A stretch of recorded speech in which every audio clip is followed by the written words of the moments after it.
total money supply. Now you have to understand the total measure of money supply. Measure of money supply. Okay, tell me guys, when we talk about inflation, I told you there are in inflation, there is this one reason of inflation, that is money supply. Money supply is a reason for inflation. The more the money supply, the more the inflation. Suppose this is India. In India, we have a limited amount of money, paisa, in the form of cash, coins, notes, in the form of coins and notes, and in the form of banking credit. Bank ke paas jo paisa. Fine, people in the form of people have money in currency as well as people have money in the banking sector. Now, ye total paisa kitna hai? Now, I'll give you an idea. Idea is like this, that who comes up with the majority amount of currency in the form of notes? Almost every note without rupee one note is given by RBI. RBI has given close to 22 lakh crore as currency.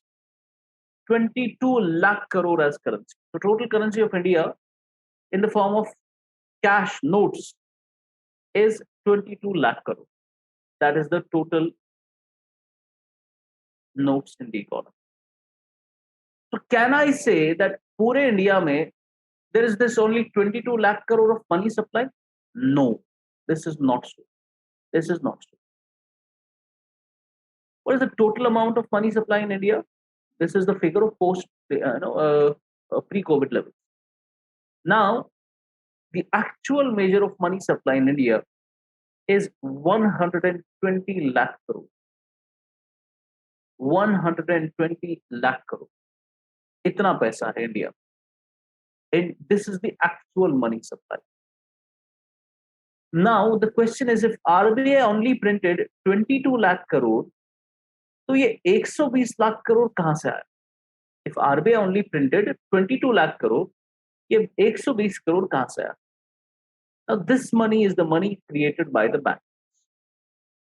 So there is a money which is created by RBI, and there is a money which is created by banks, and the major portion of it is created by the banks.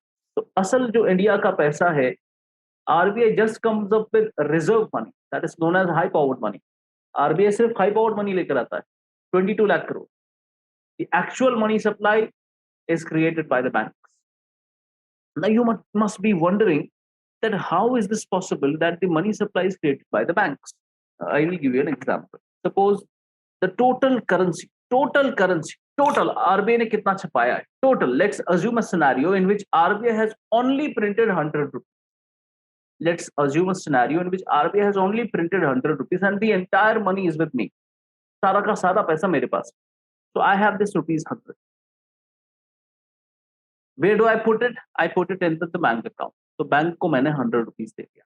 So मेरा bank account, they opened my, let's say, savings account, and I deposited this 100 into the bank.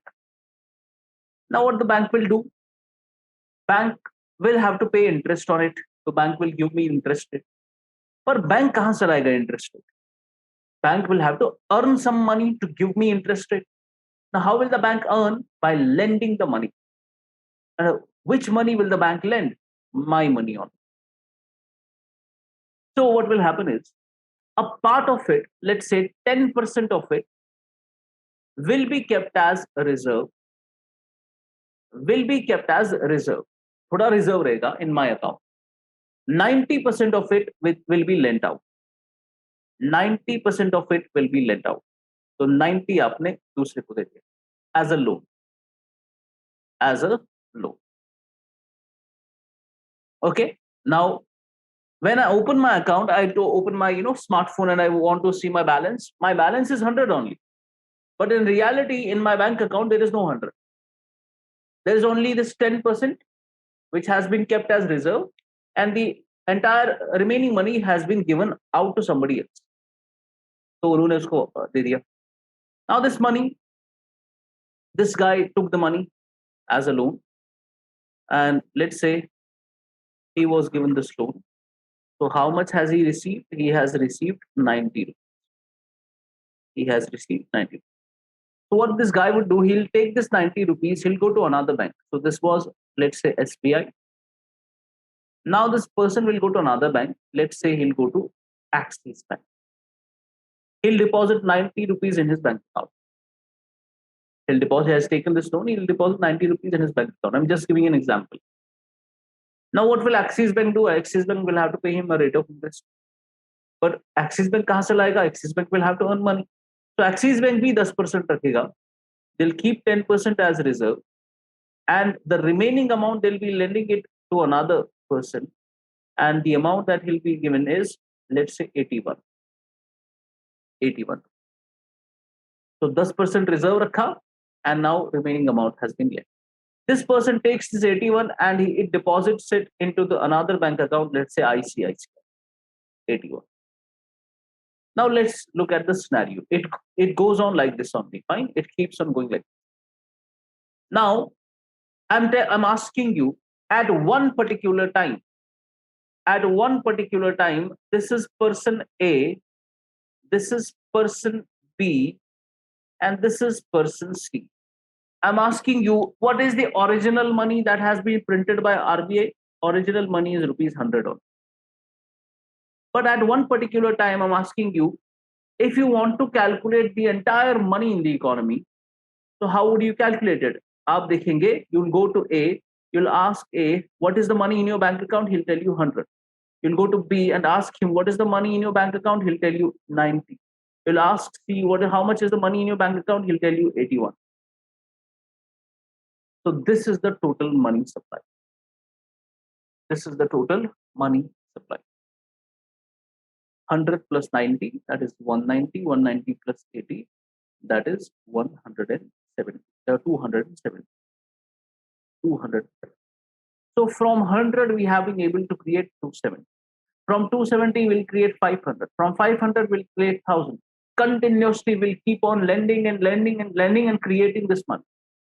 This process is known as credit creation. This process is known as credit creation. This is how actual money supplies. So there is the saying that RBI creates currency.